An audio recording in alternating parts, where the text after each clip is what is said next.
ස්වාමීන් වහන්සේට ප්‍රශංසා වේවා. අද දවසේ වර්ෂ 2021 ඔක්තෝබර් මාසයේ 30 වෙනිදා. අපි තවත් එළිදරව් පොතේ පාඩමක් අපි බලන්න යනවා. අද දවසේ එළිදරව් 18 වෙනි පරිච්ඡේදය. අපි කියවමු පළවෙනි පද දෙක. ඉන්පසු මහත් බලය ඇතුව වෙන දේවදූතයෙක් ස්වර්ගයෙන් බසිනවා දුටිමි. ඔහුගේ තේජසින් පොළව ආලෝක විය. ඔහු බලවත් හඬකින් මොරගසා මහා බබිලෝනිය වැටුණාය.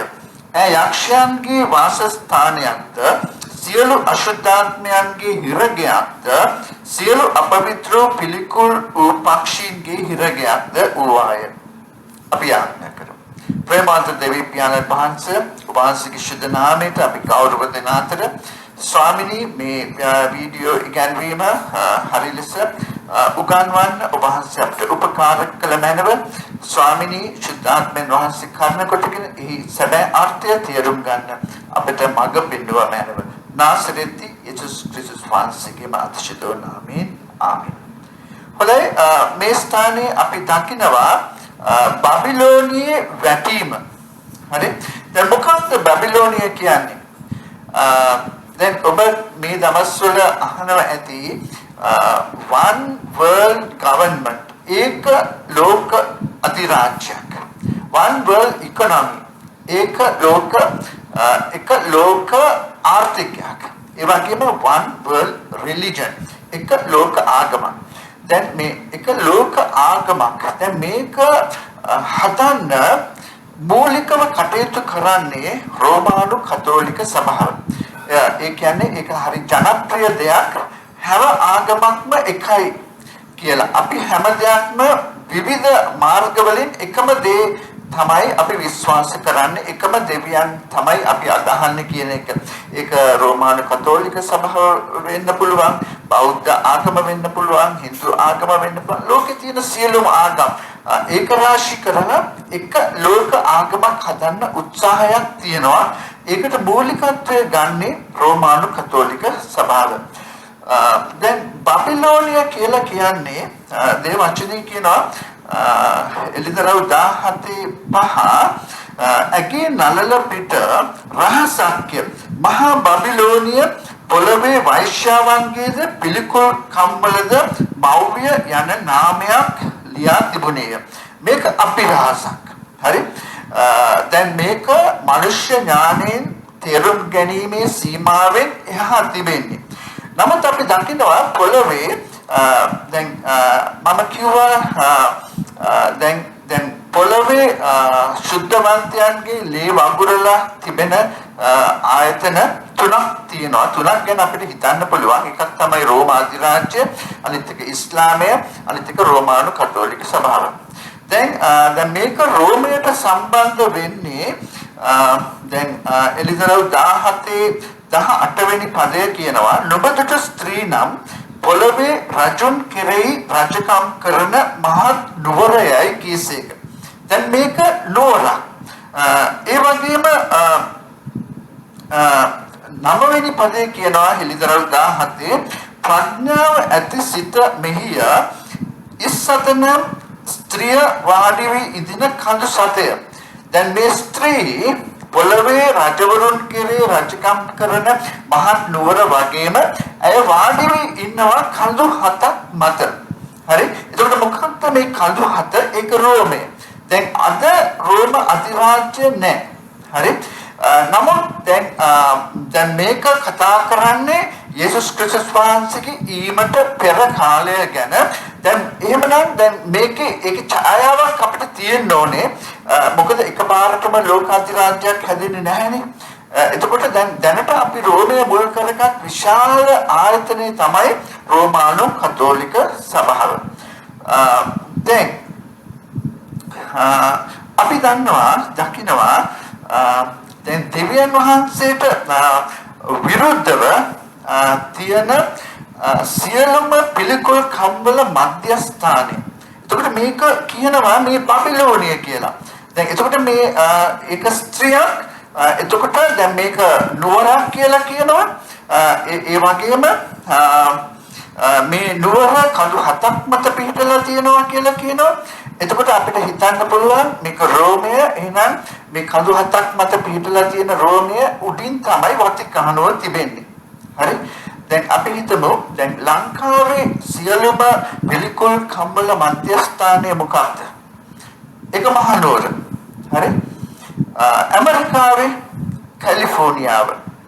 ලෝකේ බැබිලෝනිය. එතකොට දැන් මේ සම්බන්ධව දෙවියන් වහන්සේ පවසන දෙයක් තියෙනවා. දැන් යම් කෙනෙක් දැන් මේ ආයතනය තුළ ඉන්නවා නම් දැන් මම කිව්වා දැන් රෝමානු කතෝලික සභාව ඒකේ ආධිපත්‍යය තමයි සම්ප්‍රදාය. දැන් ක්‍රිස්තියානි සභාවේ ආධිපත්‍යය තමයි දේව වචනය. හරි.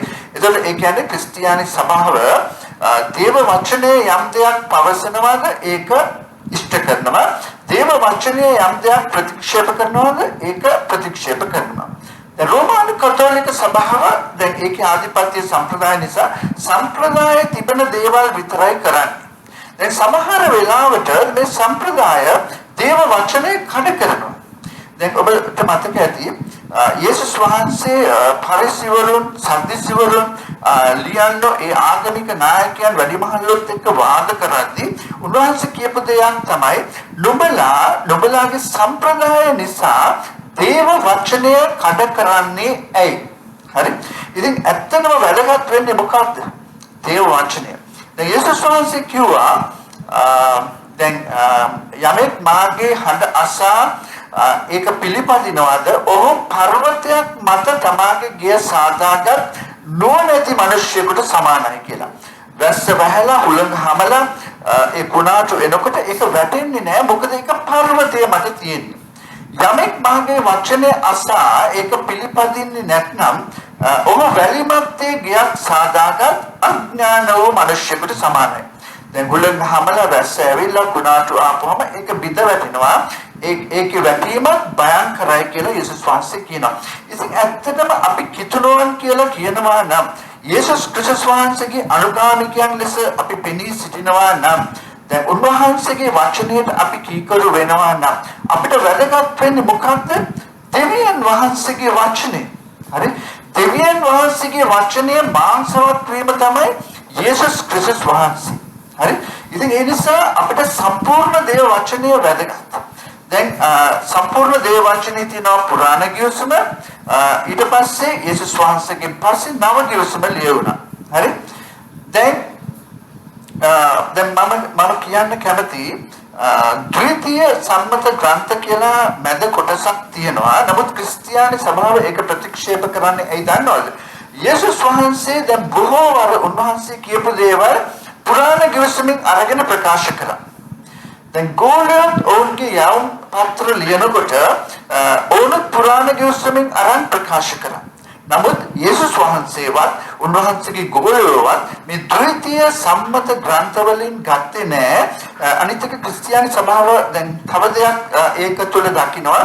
දැන් පුරාණ ගිවිසුමයි නව ගිවිසුමයි ඒකේ තියෙන දේව ධර්මය ඊට එකඟව තියෙනවා. ඒ කියන්නේ පුරාණ ගිවිසුම වුණත් නව ගිවිසුම වුණත් ඒකේ දේව ධර්මයේ එකඟයි. නමුත් ද්විතීය සම්මත ග්‍රන්ථ ඒකට එකඟ නැහැ. ඉතින් ඒ නිසා ක්‍රිස්තියානි සභාව ද්විතීය සම්මත ග්‍රන්ථ අයින් කරනවා. ඉතින් ඒ නිසා දෙවියන් වහන්සේගේ වචනය කියලා කිව්වහම ඒක පුරාණ ගිවිසුම පොත් 39ක් තියෙනවා. නව ගිවිසුමේ පොත් 27ක් තියෙනවා. ඒ නිසා සම්පූර්ණ බයිබලය පොත් 66යි. හරි. දැන් අපි කියමු ඉන්පසු මහත් බලය ඇතුව වෙන දේවදූතයෙක් ස්වර්ගයෙන් බසිනවා දුටිමි. ඔහුගේ තේජසින් පොළව ආලෝක විය. ඔහු බලවත් හඬකින් මොරගසා මහා බබිලෝනිය වැටුණාය. යක්ෂයන්ගේ වාසස්ථානයක්ද සියලු අශුද්ධාත්මයන්ගේ හිරගයක්ද සියලු අපවිත්‍ර වූ පිළිකුල් පක්ෂීන්ගේ හිරගයක්ද වූවාය. දැන් මේ ස්ථානයේ පොඩි විස්තරයක් දෙනවා මේ මහා බබිලෝනිය කියන එක. ඉතින් දැන් මේක මම අර්ථ දක්වන්න කැමතියි. දැන් මේකට මූලිකත්වය දෙන්නේ රෝමානු කතෝලික සභාව.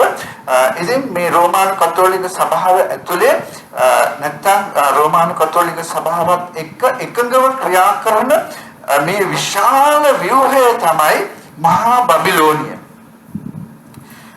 දැන් ඒක ගැන විස්තරයක් මේ ස්ථානයේ තියෙනවා. ඒ වගේම තුන්වෙනි පදයේ කියනවා මක්නිසාද සියලු ජාතිහු ඇගේ වෛශ්‍යාකමේ උදහස නැමැති මුද්‍රික පානීය බී වැටනෝය. පොළවේ රජවරු ඈ සමග වෛශ්‍යාකම් කළෝය. පොළවේ වෙළෙන්ද ඇගේ සැප ජීවිකාවේ අධික කමින් ධනවත් වූයයි කිව්වේ. දැන් අපි දන්නවා රෝමාන කතෝලික සභාව නැත්නම් වතිකානෝ කියලා කියන්නේ රටක් රාජ්‍ය. දැන් ලෝකයේ තිබෙන කුඩාම රට. පාප්තුමා කියලා කියන්නේ ඒකේ රාජ්‍ය නායකයා. දැන් ඔහු ආගමික නායකයා වෙන්න පුළුවන් රෝමාන කතෝලික සභාවේ. නමුත් මේ වතිකානෝ කියන රටේ රාජ්‍ය නායකයා. දැන් මම කිව්වා දැන් ඉස්ලාමය ප්‍රමාණිකූලව යුරෝපය සහ ඇමරිකාව ආක්‍රමණය කරමින් තිබෙනවා කියලා. යම් දවසක් ඒවි යුරෝපයේ තවදුරටත් ක්‍රිස්තියානි නොවන ඉස්ලාමීය බහුතරයක් ගත ගමන්ම යුරෝපයේ එතකොට රාජ්‍ය නායකයන් පත් වෙනවා ඉස්ලාමීය නායකයන් ජනාධිපතිවරු අගමැතිවරු මේක ඊටම භයංකර තත්ත්වයක්. දැන් ඒක තමයි අර අපි ගිය සරේ බැලුවා රජවරු 10 දෙනෙක් ගැන එළිදරව් 17 12 නොබඳුටු අන් 16 නම් තවම කිසි රාජ්‍යයක් නොලැබූ රජවරු 10 දෙනෙක්. නමුත් ඔවුහු මුර්ඛයා සමග එක පැයකට රජකම් එක පැයකට රජවරුන් ලෙස ආණ්ඩු බලය ලබන්න ඕන. දැන් ඉදිරි කාලයේදී මුස්ලිම් නායකයන් යුරෝපයේ රටවල අගමැතිවරුන් ජනාධිපතිවරුන් ලෙස පත් වෙන්න පුළුවන්. මේක ඉතාම කනගාටුදායකයි. දැන් මේ විදිහට ඉස්ලාමය යුරෝපය ආක්‍රමණය කරනකොට දැන් රෝමාන කතෝලික සභාවට මොකක්ද කරන්න පුළුවන්? දැන් රෝමාන කතෝලික සභාවට බෑ යුද්ධ කරලා මේ ඉස්ලාමය පරාජය කරන්න. දැන් ඉතිහාසයේ නම් එහෙම තිබුණා. දැන් පාප්තුමාගේ නායකත්වය යටතේ රජවරුන් ඉස්ලාමයත් එක්ක යුද්ධයට ගියා. ඒවට කියනවා ක්‍රුසේඩ්ස් කියලා. හරි? ඒක සභාවේ මැද කාලීන යුගයේ තිබුණේ. හරි? දැන් ඉස්ලාමය යුරෝපය ආක්‍රමණය කරන්න හැදුවා.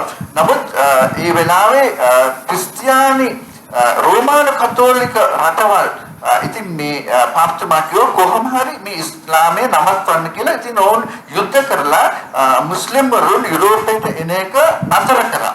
ඒ කියන්නේ මුස්ලිම් වරුන්ට යුරෝපය ආක්‍රමණය කරන්න දුන්නේ නැහැ.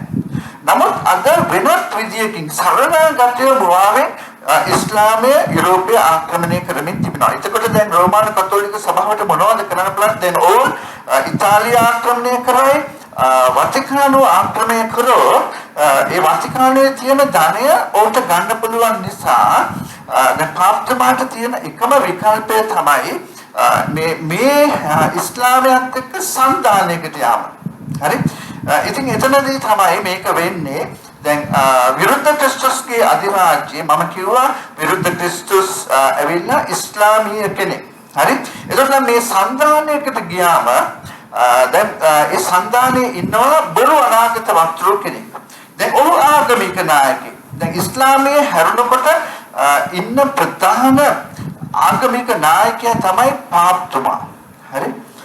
එතකොට මම කිව්වා දැන් මම මේක මේ දැන් ඉන්න වර්තමාන ෆ්‍රැන්සිස් පාප්තුමාගේ යටතේ නෙවෙන්න පුළුවන්. නමුත් දැන් අර මම කියවනේ 12 වෙනි සතවර්ෂයේ බිෂප් කෙනෙක් බිෂප් මලාකි දැන් ඔහු රෝමාන කතෝලික සභාවේ බිෂප්වරයෙක්. හරි? දැන් ඔහුගේ අනාවැකියක් තියෙනවා මේ ෆ්‍රැන්සිස් පාප්තුමා තමයි අවසාන පාප්තුමා. ඒ කියන්නේ දෙවියන් වහන්සේ ඔහුට පෙන්නනවා ඔහුගේ කාලයේ ඉඳලා තව 112 දෙනෙක් පාප්වරු. එතකොට දැන් ඊට පස්සේ තව පාප්වරු නෑ රෝමාන කතෝලික සභාවේ. දැන් මේක එළියට ආවේ මීට කලින් හිටපු පාප්තුමා බෙනඩික් පාප්තුමාගේ කාලේ. හරි? එතකොට දැන් ඔහු 111 වෙනියා ඊට පස්සේ හදිසියෙම ඔහු ඉල්ලා අස්සුනා එතකොට දැන් මේ ෆ්‍රැන්සිස් පාප්තුමා පත් වුණා 112 වෙනි පාප්තුමා ලෙස. ඒ කියන්නේ ඒ බිෂප් මලාකිගේ කාලේ ඉඳලා ගණන් කරපුවාම 112. ඒ කියන්නේ තවත් පාප්වරු නැහැ. එතකොට මොකක්ද එහෙනම් වෙන්න තියෙන්නේ? රෝමානු කතෝලික සභාව තුළින්ම යම් කෙනෙක් නැගිටලා බලහත්කාරයෙන් එහි බලය අල්ල ගන්නවා. ඉතින් ඒ නිසා දැන් හතරවෙනි පදේ කියනවා තවද මාගේ සෙනගෙනි ඇගේ පාපවලට හොල් නොවන පිණිසක් ඇගේ පීඩාවලට අසු නොවන පිණිසක් ඇගෙන් ඉවත් වරෙල්ලාය කියන වෙන හඬක් ස්වර්ගයෙන් මට ඇසුණේය කියලා. ඉතින් ඒ නිසා දැන් මම රෝමානු කතෝලික සභාවේ අයට මේක කියනවා. හරි? දැන් මේක කතා කරන්නේ අද වර්තමානයේ සිටින මම විශ්වාස කරන ප්‍රධාන වශයෙන් මේ රෝමානු කතෝලික සභාව මුල් කරගත් මේ සන්ධානයට. ඒක තමයි බබිලෝනිය. දැන් සමහර ප්‍රධාන ක්‍රිස්තියානි නිකායන් උනත් මේකට එකතු වෙන්න පුළුවන්. හරි?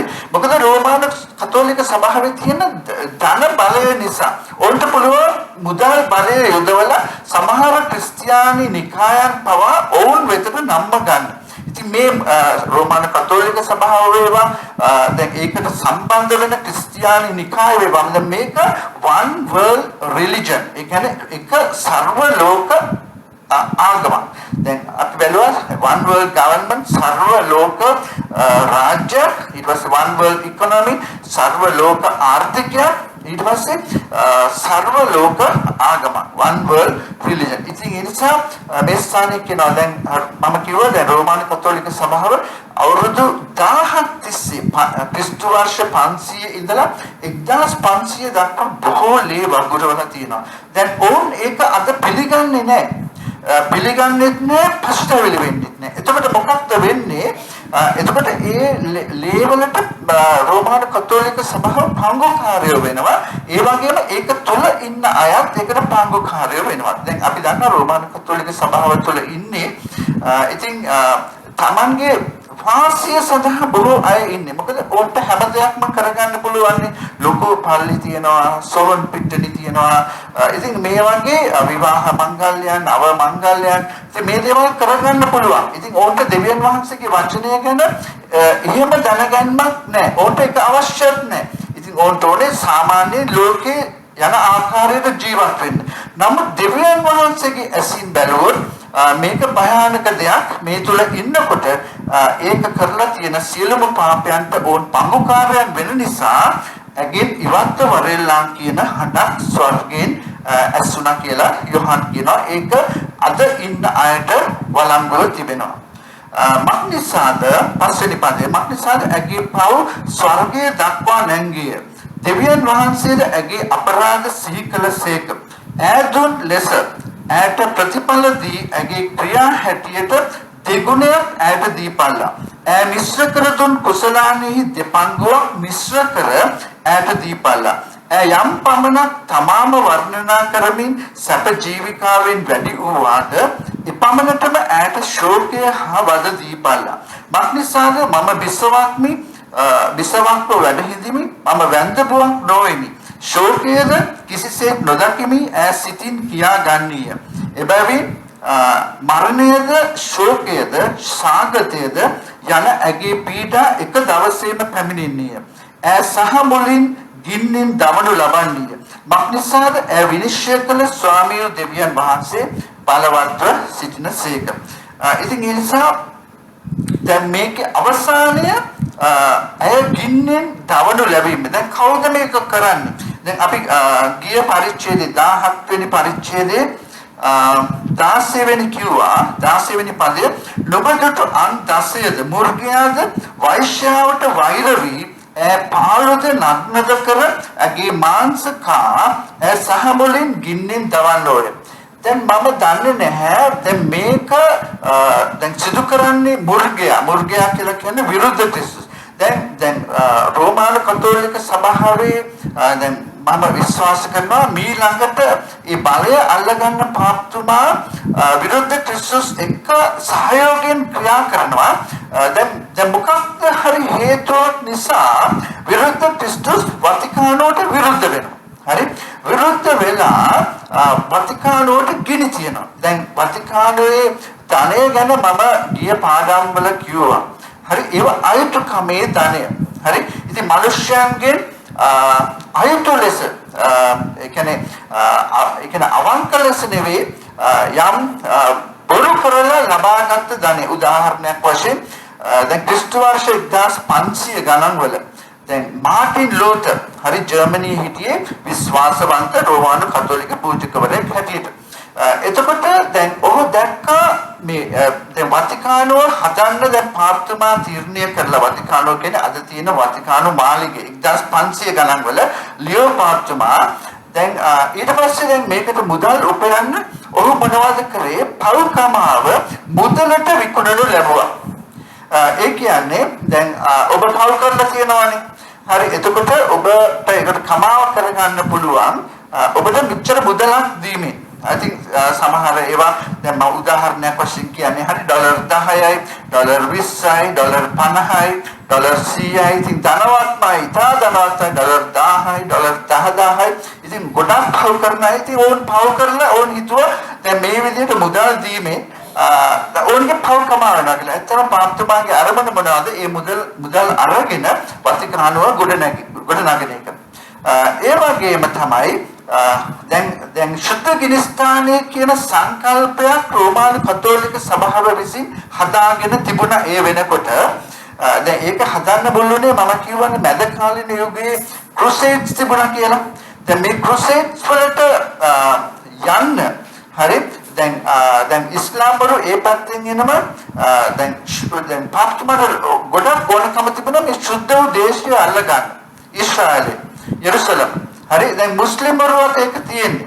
හරි ඉතින් සමහර අවස්ථාවන් වලදී ඕන් ඒක අල්ලගත්තා. නමුත් මුස්ලිම්වරු බලවත් වුණාම නැවත පාප්තුමාගේ හමුදාව පරාජය කළා ඕන් අල්ලගත්තා.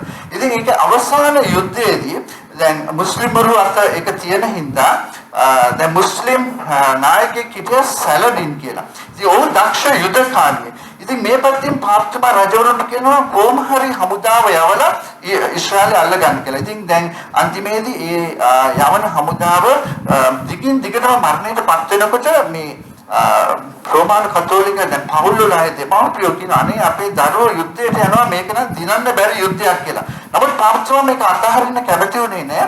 එතකොට තමයි ඔහු හැදුවේ මේ ශුද්ධ ගිනිස්ථානය කියන සංකල්පය. ඒ කියන්නේ මරණයට පත් වෙන හැම රෝමානු කතෝලිකයෙක්ම මේ ශුද්ධ ගිනිස්ථානයට යනවා. දැන් ශුද්ධ ගිනිස්ථානට ගිහිල්ලා දැන් අවුරුදු ගාණක් දුක් විඳලා තමයි ස්වර්ගයට යන්නේ. හරි නමුත් මේ යුද්ධයට ගිහිල්ලා මැරුණොත් ඕන් කෙලින්ම ස්වර්ගයට යනවා කියලා. ඉතින් ඒ නිසා යුද්ධයට යන්න කොහොම හරි මේ ශුද්ධ මේ ඒ කියන්නේ මේ ඉස්රායලය අල්ලගන්න ඉතින් ධෛර්යමත් කරන පිණිස තමයි ශුද්ධ ගිනිස්ථානේ හැදුවේ. නමුත් අන්තිමේදී කියන පළක් වුණේ නැහැ. පාප්තුමාට ඒ යුද්ධය අතාරින්න උනා. මොකද මුස්ලිම්වරු බලවත් වෙලා හිටපු නිසා. ඉතින් ඒ කාලේ සැලඩින් කියන මුස්ලිම් නායකයාගේ නායකත්වය යටතේ සම්පූර්ණයෙන්ම මුස්ලිම්වරු අතට පත් වුණා ශුද්ධ දේශය. ඉතින් මේ මෙතනදී 1500 ගණන් වල දැන් මාටින් ලූතර් පූජකවරයෙක්ව ඉන්න කාලේ ජර්මනියේ දැන් ඔහු දැක්කා මේ පව්කමාව මුදලට විකුණනවා. හරි ඒ විතරක් නෙවෙයි දැන් දැන් පාප්තුමා කියන්න ගත්තා දැන් ශුද්ධ ගිනිස්ථානේ ඉන්නවනේ ඕගලන් ප්‍රේම කරන අය. ඒ කියන්නේ ඕගලන්ගේ අම්මා වෙන්න පුළුවන් තාත්තා වෙන්න පුළුවන්. දැන් ඒගොල්ලන් ශුද්ධ ගිනිස්ථානේ මෙච්චර අවුරුදු ගාණක් දුක් විඳිනවා. ඉතින් ඒක අඩු කරන්න පාප්තුමාට පුළුවන් ඔබ දෙන මුදල අනුව. හරි ඉතින් ඔබ ඩොලර් 100ක් දුන්නොත් අර ශුද්ධ ගිනිස්ථානේ අපි හිතමු උදාහරණයක් විදිහට අවුරුදු 500ක් දුක් විඳිනවා කියලා. ඒකෙන් අවුරුදු 100ක් කැපෙනවා. ඉතින් ඒක පාප්තුමාට පුළුවන් අඩු කරන්න. ඉතින් ඇත්ත මාටින් ලූතර් දැන් මේකේ තිබෙන දූෂණය දැකලා පාප්තුමාට කිව්වා පාප්තුමාට අභියෝග කරලා කිව්වා දැන් රෝමානු කතෝලික සභාවේ තිබෙන වැරදි 95ක් ඔහු පෙන්නලා ඔහු කිව්වා පාප්තුමාට පුළුවන් නම් ශුද්ධ ගිනිස්ථානයේ ඉන්න සෙනගව ස්වර්ගයට යවන්න. ඒක නොමිලේ කරන්න ඔක්කොම ශුද්ධ ගිනිස්ථානයේ ඉන්න අය ස්වර්ගයට යවන්න කියලා. ඒ සල්ලි ගන්නේ මිනිස්යන්ගෙන් කියලා. ඉතින් මේ විදිහට තමයි මාටින් ලූතර් රෝමානු කතෝලික සභාවට විරුද්ධ වුණේ. හරි ඉතින් දැන් ඊට පස්සේ දැන් තමයි ක්‍රිස්තියානි සභාව ලෝකයේ බිහි වෙන්නේ. හරි ඉතින් මෙතන කියනවා දැන් කොහොම හරි විරුද්ධ ක්‍රිස්තුස් දැන් එතකොට දැන් අර පාප්තුමා වතිකානු මාලිගාව හදන්න දැන් මේ මුදලට පවකමාව විකුණුව ජීවත් වෙලා ඉන්න අයගේ ඒ මැරිලා ඉන්න අය වෙන. ඉතින් සමහර එක අනේ අපේ අම්මා මේ සුද්ධගිනි ස්ථානේ ඉන්නවනේ. අනේ මේ ඩොලර් 100 තියාගෙන එයාගේ දුක පොඩ්ඩක් අඩු කරන්න කියලා. ඉතින් පාප්තුමා ඉතින් ඒ විදිහට අඩු කරනවා කියලා තමයි කිව්වේ. හරි. ඉතින් මේ වතිකානු උපයාගෙන තියෙන මේ මුදල් ඒ වගේ මම කිව්වා දෙවැනි ලෝක යුද්ධයේදී හිට්ලර් සහ මුසොලිනිගේ විශාල වස්තුවක් පාප්තුමාට අයිති වුණා ඕන් යුද්ධයේ පරාජය වුණ නිසා. හරි. දැන් මේ විදිහට අන්තිමේදී වතිකානුවට දේව උදහස එන්නේ. හරි. දැන් ඔබට මතකයිනේ මහා පීඩා කාලය තියෙනවා. යේසුස් වහන්සේගේ ඊම තියෙනවා. ඊට පස්සේ දෙවියන් වහන්සේගේ උදහස තියෙනවා. ඉතින් අපි දැක්කා ගිය සැරේ ඒ කියන්නේ දැන් වතිකානුවට දෙවියන් වහන්සේගේ උදහස එන්නේ. ඒක කියනවා එලිදරව් 16 වෙනි පරිච්ඡේදයේ ඒ 16 වෙනි පරිච්ඡේදයේ 19 වෙනි පදේ ඒ මහත් නුවරද තුන් කොටසකට බෙදන ලද්දේ. ජාතීන්ගේ නුවරවල් වැටුණේය. දෙවියන් වහන්සේගේ උදහසේ සරකම නැමැති මුද්‍රිකපාන කුසලාන මහත් බබිලෝනියට දෙන පිණිස දෙවියන් වහන්සේ ඉදිරියෙහි සිහි කරනු ලැබුවා. ඉතින් දැන් මෙහෙමනේ දැන් ඕනෑම දෙයක් හරි දැන් ඒකේ වරදක් තියනවා නම් වැරදි ලෙස උපයපු දෙයක් තියනවා නම් ඒවා දෙවියන් වහන්සේ ඉදිරියේ විනිශ්චය වෙනවා. ඉතින් ඒ නිසා දෙවියන් වහන්සේ මේ බබිලෝනි ක්‍රමය කියලා තියෙනවා අන්තිමට විනිශ්චය කරන්න පිණිස. ඒක දෙවියන් වහන්සේගේ උදහසේ කාලයේදී තමයි විනිශ්චය වෙන්න යන්නේ. දැන් එතකොට මේ බබිලෝනි ක්‍රමය හරි දැන් මේකට නායකත්වය දෙන්නේ රෝමානු කතෝලික සභාව. හරි. 9 වෙනි පදය එලිදරව් 18 ඈ සමග වෛශ්‍යාකම් කොට සැප ජීවිකාවෙන් විසු පොළවේ රජවරු ඇගේ දැවීමේ දුම දකින කල ඇගේ වේදනාවට බයින් දුරින් සිට අහෝ මහත් නුවර බබිලෝනිය බලවත් නුවර එක පැයකින් නුඹේ විනිශ්චය පැමිණෙනවා කියමින් ඈගෙන අඬා විලාප කියති. පොළවේ වෙලෙන්දෝද කිසිවක් ඇගෙන් ඔවුන්ගේ වෙලඳන් බඩ නොගන්න බැවින් ඈගෙන අඬා ශෝක වෙති. ඒ බඩු නම් දැන් ඇත්තටම මම කිව්වා මේ වතිකානුව බිස්නස් කරනවා කියලා. ඒ කියන්නේ ලෝකයේ රත්තරන් ඒකාධිකාරිය තිබෙන්නේ රෝමානු කතෝලික සභාවට වතිකානුවට. හරි.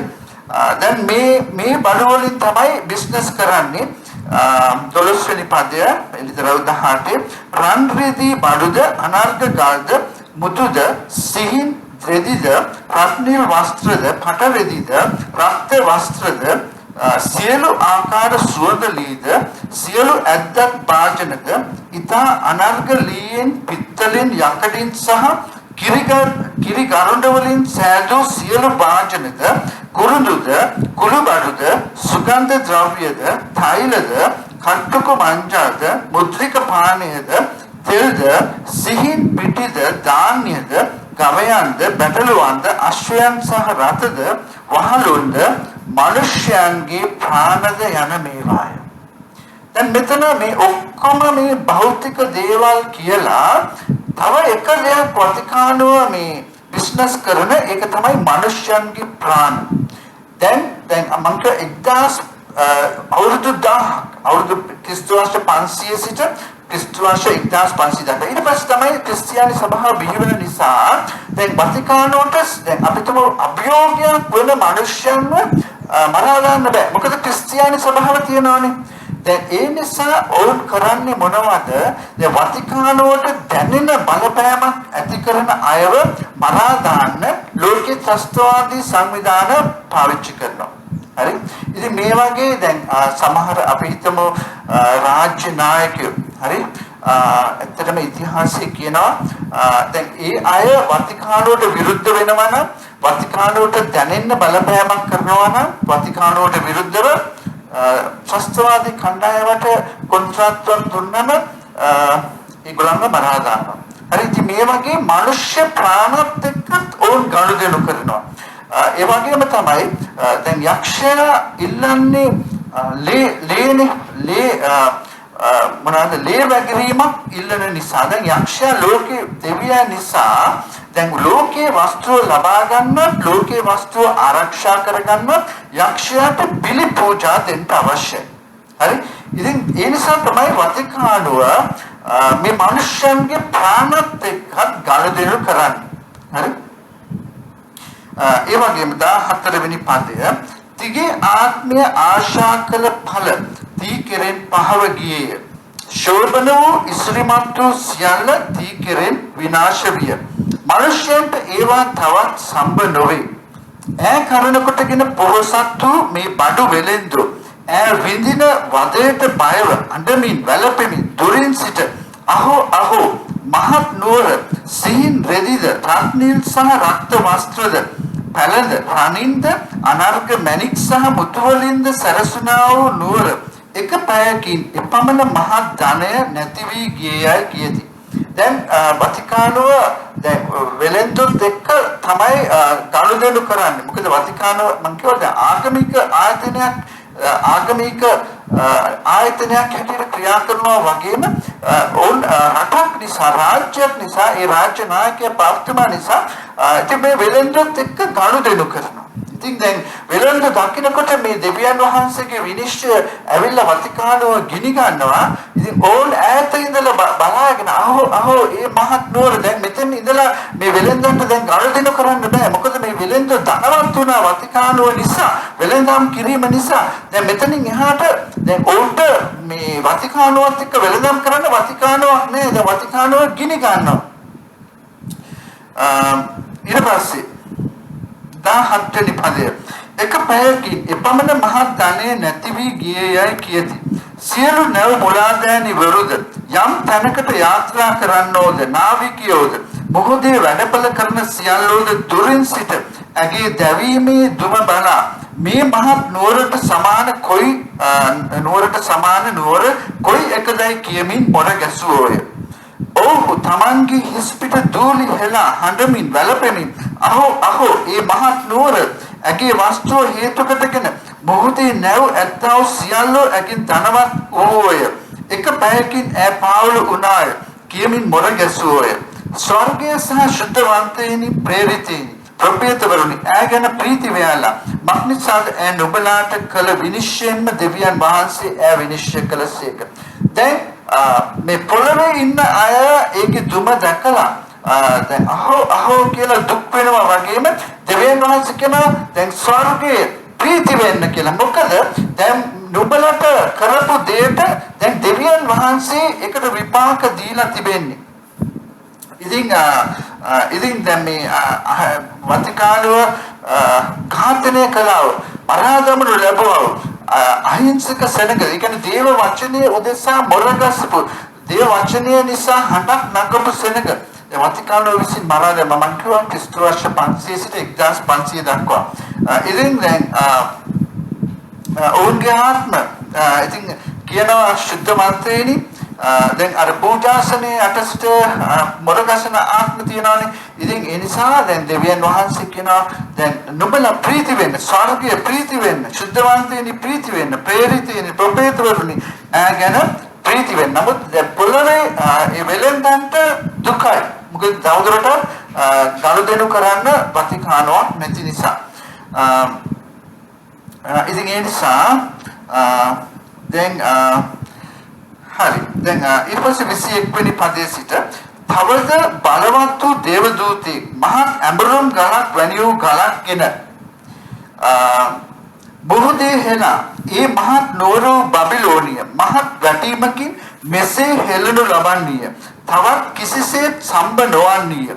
වීණාකාරයන්ගේ තෝරේනාද පවත්වන්නන්ගේද නලාකාරයන්ගේ හොරණෑකාරයන්ගේද හඬ තීතුල තවත් නොයසෙන්නේය. කොයි ආකාර කර්මාන්තකාරයෙක්වත් තීතුල තවත් සම්බ නොවන්නේය. ඇඹරුම් ගලේ හඬ තීතුල තවත් නොයසෙන්නේය. පහනක එළිය තීතුල තවත් නොබැලෙන්නේය.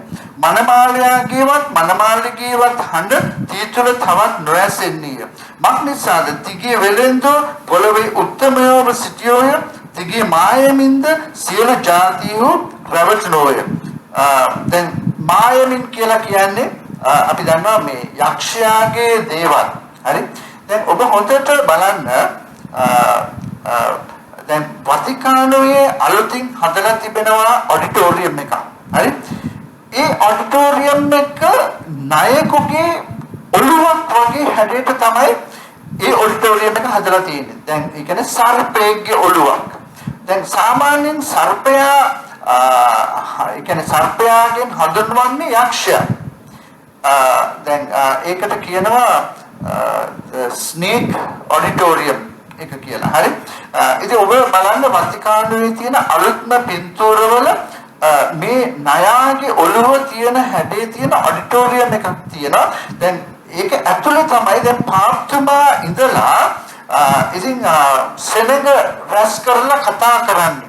දැන් පාප්තුමා ඉන්න තැන පාප්තුමාගේ පිටිපස්සේ බලන්න ඒක නිකම් යක්ෂාත්ම වගේ තියෙන්නේ. දැන් එතන යේසුස් වහන්සේගේ බලවන්ගේ නැවත නැගිටීම කියලා පින්තූරයක් පිළිමයක් තියෙනවා. ඒක ඇත්තටම යේසුස් වහන්සේගේ බලවන්ගේ නැගිටීම වලට වඩා ඒක නිකන් යක්ෂාත්මයක් වගේ. හරි. ඉතින් දැන් මේක ඔබ හොඳට බලන්න. එතන දෙවියන් වහන්සේව නෙවෙයි එතනින් පේන්නේ. හරි. යක්ෂ ගුහාවක් වගේ. හරි. දැන් වර්තමානයේ පාප්තුමා වාඩි වෙලා ප්‍රකාශ කරන තැන දැන් සාමාන්‍යයෙන් කියනවානේ පාප්තුමාට දිව්‍ය අනුභවය තියෙනවා කියලා. ඔහුගේ සීට් එකේ ඉන්නකොට ඉතින් නමුත් දැන් ඔහු ඉන්න තැන ඉඳලා බැලුවොත් ඒකෙන් දෙවියන් වහන්සේව නෙවෙයි ඒකෙන් පේන්නේ. ඒ වගේම ඒ යක්ෂ මේ සර්පයාගේ මුහුණ සර්පයාගේ විස දත් දෙකත් ඒක මැද්දේ තමයි පාප්තුමාගේ සිංහාසනේ තියෙන්නේ. හරි. ඔහු ඒක තමයි වාඩි වෙලා දැන් සෙනඟ ඉන්නවා දහස් ගණන් මන් දන්න කොච්චරක් ඒක රැස් වෙන්න පුළුවන්ද කියලා ඔබ හොඳට හොයලා බලන්න. ඒතන තමයි තියෙන්නේ. ඉතින් එතන ඉඳලා මේ පාප්තුමා සෙනඟට කතා කරනකොට ඒකෙන් දෙවියන් වහන්සේව නෙවෙයි සෙනඟට පේන්නේ යක්ෂයාවයි පේන්නේ. හරි. ඉතින් ඒ නිසා දැන් මෙතන කියනවා 23 වෙනි පදේ පහනක එළිය තීතුල තවත් නොබබලන්නේ මනමාලයාගේවත් මනමාලිගේවත් හඬ තීතුල තවත් නොඇසෙන්නේ මක්නිසාද තිගේ වෙලෙන්දෝ පොළවේ උත්තමයව සිටියෝය. තිගේ මායමින්ද සියලු ජාතිහු රැවටනෝය. ප්‍රපේතවරුන්ගේද ශුද්ධවන්තයන්ගේද පොළවේ මරණ ලද සියල්ලන්ගේද ලේ ඈතුල සම්බ උනේයයි කිවේය. ඉතින් ඒ නිසා දැන් අපි දකිනවා දෙවියන් වහන්සේගේ විනිශ්චය බරපතල ලෙස වතිකානුව කෙරේ පැමිණෙන ආකාරය. ඉතින් ඒ නිසා දැන් මම නැවතත් කියන්න කැමතියි. ඉතින් මේ ආගමික ක්‍රමයක් තියෙනවා. ඒකට කියනවා සර්ව ලෝක ආගමක්. one world government. ඉදිරි කාලයේදී දැන් පාප්තුමා මොනවද කරන්නේ? එක එක ආගම් වල නායකයෝ ගෙන්නලා වතිකානුවට දැන් පාප්තුමාට පක්ෂපාතීව වැඩ කරන්න අපි එකට වැඩ කරමු කියලා මේ එක ආගමක් කියලා සර්ව ලෝක ආගමක් හදනවා. සමහර ක්‍රිස්තියානි නිකායනොත් රැවටිලා මේකට සම්බන්ධ වෙන්න පුළුවන්. ඉතින් මම ඔබට කියන්න කැමතියි ඔබ ඒක තුල ඉන්නවා නම් දැන් ඔබ හොඳට බලන්න ඔබේ නිකාය පැහැදිලි ලෙස දෙවියන් වහන්සේගේ වචනයද අනුගමනය කරමින් සිටින්නේ. එහෙම නැත්නම් පාප්තුමා හදන මේ සන්තානයට යම් ආකාරයෙන් සම්බන්ධව සිටිනවාද? සමහර වෙලාවට දැන් නැති වුණත් ඉදිරියේදී එහෙම වෙන්න පුළුවන් නම් ඔබටත් කියනවා එලිදරව් 18:4. හරි මම ඒක කියලා අද අවසන් කරන්න කැමති. තවද මාගේ සෙනගෙනි ඇගේ පාපවලට හවුල් නොවන පිණිස ඇගේ පීඩාවලට අසු නොවන පිණිස ඇගේ ඉවන්ත වරෙල්ලාය කියන වෙන හඬක් ස්වර්ගයේ ඇසුනේ. ඒක අද දවසේ ඔබටයි කතා කරන්නේ. ඉතින් ඒ නිසා ඔබ මේ සන්තානය තුල ඉන්නවා නම් ඔබ රෝමාන කතෝලික සභාවේ කෙනෙක් වෙන්න පුළුවන්. මොකද රෝමාන කතෝලික සභාව යන්නේ දේව වචනය අනුව නෙවෙයි. හරි සම්ප්‍රදාය අනුව. ඉතින් මේ සම්ප්‍රදායක ඉගැන්වීම් ඇත්තටම යේසුස් වහන්සේ ඒව ප්‍රතික්ෂේප කරා. මොකද මම කිව්වා දැන් යුදවරු යේසුස් වහන්සේත් එක්ක විවාද කරද්දී යේසුස් වහන්සේ නිතරම අහපු දේ තමයි නොබලගේ සම්ප්‍රදාය නිසා දේව වචනේ කඩ කරන්නේමක් නිසාද? මොකද අපිට අවසානයේ වැදගත් වෙන්නේ අපේ සම්ප්‍රදාය අනුගමනය කිරීම නෙවෙයි.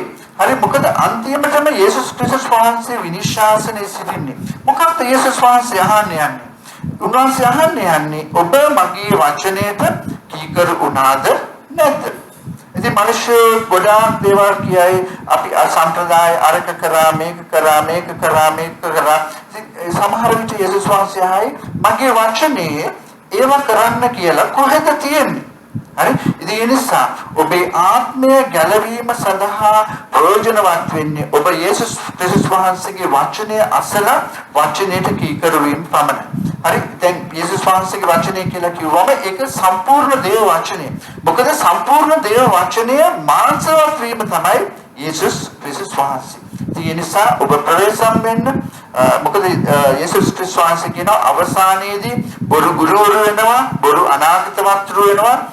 ඉතින් ඕන් බැටළු වේශයෙන් එන්නේ. හරි? නමුත් ඕන් ක්‍රූර වෘකේ. හරි? ඉතින් ඒ නිසා ඕල්ව හැඳින ගන්න ඕන්ගේ ඵලවලින්. හරි? දැන් දීමනා වලින් ඕන්ව හඳුන ගන්න එපා. අද ගොඩාක් ක්‍රිස්තියානි සභාවේ අයත් රැවටෙනවා දීමනාවලට. හරි? නමුත් වැදගත් වෙන්නේ දීමනා නෙවෙයි. හරි? දැන් ඵල. හරි? දැන් මේක පැහැදිලිවම කියනවා මතෙව් සුභාරංචියේ මේ 7 වෙනි පරිච්ඡේදයේ. හරි? දැන් ඒක එතන මේ ස්ථානයේ එතන කියනවා දැන් බොරු ගුරුවරු සහ සැබෑ ගුරුවරු. හරි? බොරු අනාගත වක්තෘවරු සහ සැබෑ අනාගත වක්තෘ. දැන් කොහොමද අපි හැඳිනගන්නේ ඕන්ගේ ඵලවලින්? ඉතින් ඒකට දැන් අපි දකින්න නම් දේව වචනය සම්පූර්ණ ලෙස අපි දැනගන්න අවශ්‍යයි. ඉතින් ඒ නිසා මම මෙතනින් නතර කරන්න කැමතියි. ඉතින් ඔබ ප්‍රවේශම් වෙන්න ඔබේ ජීවිතය ගැන, ඔබේ ආත්මය ගැන, ඔබ දෙවියන් වහන්සේගේ වචනය ඉගෙන ගන්න, ඔබ දෙවියන් වහන්සේගේ වචනය තුල ගමන් කරන්න. ඒක පමණයි ඔබට ආශිර්වාදයක් වෙන්නේ. ඉතින් ඒ නිසා ඒ තුල පවතිලා ඔබ හැම කෙනෙක්ම දෙවියන් වහන්සේගේ ආශිර්වාදය ලැබීම තමයි මේ වගේ වීඩියෝ එකක් කරන එකේ පරමාර්ථය. අපි ආඥා කරමු. ප්‍රේමවත් දෙවි පියාණනි, ඔබ වහන්සේට අනේක වාරයක් ස්තුතිවන්ත වෙනවා, ප්‍රශංසා කරනවා ඔබ වහන්සේගේ ශුද්ධ වචනය නිසා. ස්වාමිනී, මේ වීඩියෝ එක අසන බලන හැම කෙනෙකුටම ස්වාමිනී ඔබ වහන්සේගේ වචනය අනුව ගමන් කරන්නට ඔබ වහන්සේ උපකාර කළ මැනව. ඕන් කරන්නා වූ සෑම දෙයක්ම ඔබ වහන්සේගේ වචනය තුල සංසන්දනය කරලා ඔබ වහන්සේගේ වචනය අනුව තිබෙන දේ පමණක් අල්ලගන්න, තදින් අල්ලගන්න. ස්වාමිනී ඔබ වහන්සේ උපකාර කළ මැනව. ශුද්ධ දෙවි පියාණනි, ඔබ වහන්සේගේ හදවත් ස්පර්ශ කළ මැනව. නාසරෙති යේසුස් ක්‍රිස්තුස් වහන්සේගේම අතිශය නාමයෙන් ආමේන්. දෛව සම්මත ජේසුස්